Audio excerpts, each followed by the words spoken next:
I'm going to tell you a story now called Old Lydia Campbell. Now, some of you may recognize that name, I don't know. She was a Métis lady who lived in Labrador in the 1800s at a place called Mulligan. If you know where Goose Bay is, about 30 miles east of there on the north shore of Lake Melba. Her father was Ambrose Brooks, came from England to escape the press gangs. And he came with his friend William Fippard. There's a bit of an intro to this one. William Fippard. And her mother was an Inuit woman named Susan. That's the only name she had. And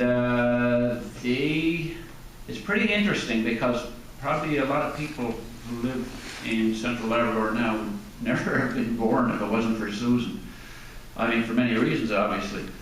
But Brooks and Fippard were dropped off by a French fur trader in the 1700s at Mulligan Point and told to trap fur all winter or come and get you in the spring. They didn't have a clue. They probably wouldn't have survived the winter. They ran into Susan, who had been exiled by her tribal group and was wandering around. She just had the clothes on her back and an ulu. That was it. She walked about 100 miles. I'll try and make it as brief as I can.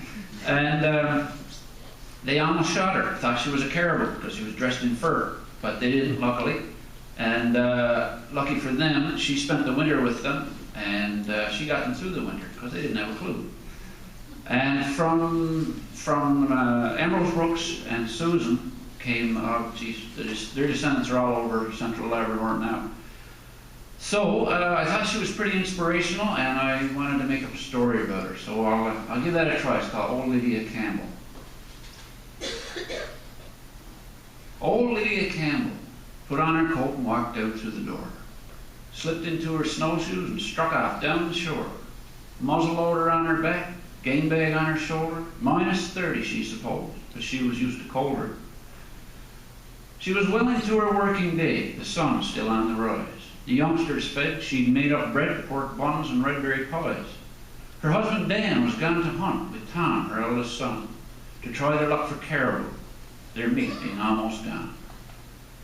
And she was out to check her snares this frosty Christmas Eve. Whatever nature sent her way, she'd gratefully receive. But she found herself reflecting as she settled to her stride on thoughts she'd seldom time to think, the thoughts she kept inside. Oh, I don't suppose that I'm a girl no more. Be 69 next fall. If it seems like I'm not useless yet, I suppose I do's it all. Chopping wood and tending snares and hauling up the trout and raising motherless grandchildren. They needs me yet, no doubt. And I have buried one good man and 4 children of my own. Their graves, the first thing comes in sight, arriving back to home. From our summer place in Mulligan, in cul-de-sac, where we be's at the sand, back to their old Mulligan in our cozy winter cabin.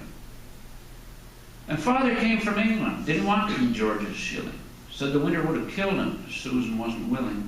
The native girl from down the bay, her people treated her, a wife for Ambrose Brooks and a friend for Will Fippard. And she thought about her sister Hannah. Now there was someone tough. She got her share of birds and rabbits and all the minor stuff. She also got her share of seals and numerous caribou. And last one, armed with just a stick, she got a carcass ewe. And oh, what fun they had sometimes. The tricks played on each other. Like once when Dan and Tom had sat down to their supper.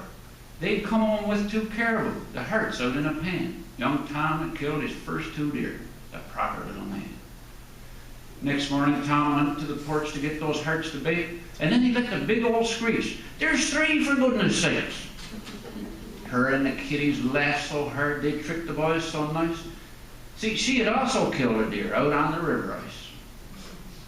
And visiting their neighbors, so few and far between, cruising to Pearl River through the blue and white and green. The walks back in the moonlight, deerskin squeaking on the snow, the magic of the northern lights at 35 below. Yes, life was good, she supposed, although she'd seen the other side, when game was scarce and hunger fierce, and how the babies cried. It's then you knew what family meant, share and share alike, and put your faith in God till once again the game would strike. She got home after dark that night, 3 rabbits to the good. The house was cold, so she made some splits and banked the fire with wood.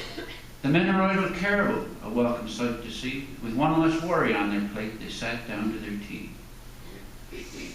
And now it was Christmas Eve again, the tree all lit with candles. A warm glow filled this trapper's home as she trimmed and lit the mantles. A mix of bread was in the bake. The scent filled up the house as Dan read to the sleepy girls. Not even one old mouse. A storm was blowing from the east and could probably blow for days. But they were ready for the worst, knew nature's winter ways. The wood box piled to the top, their food supply secure, her family well and happy, Lydia couldn't want for more. And as wind tore at the cabin and the snow lay deep outside, old Lydia sat back in her chair and sighed a happy sigh. The kitchen stove glowed cheery red and cast a pleasant heat. How good is it tall, she thought, and drifted off to sleep. Thank you.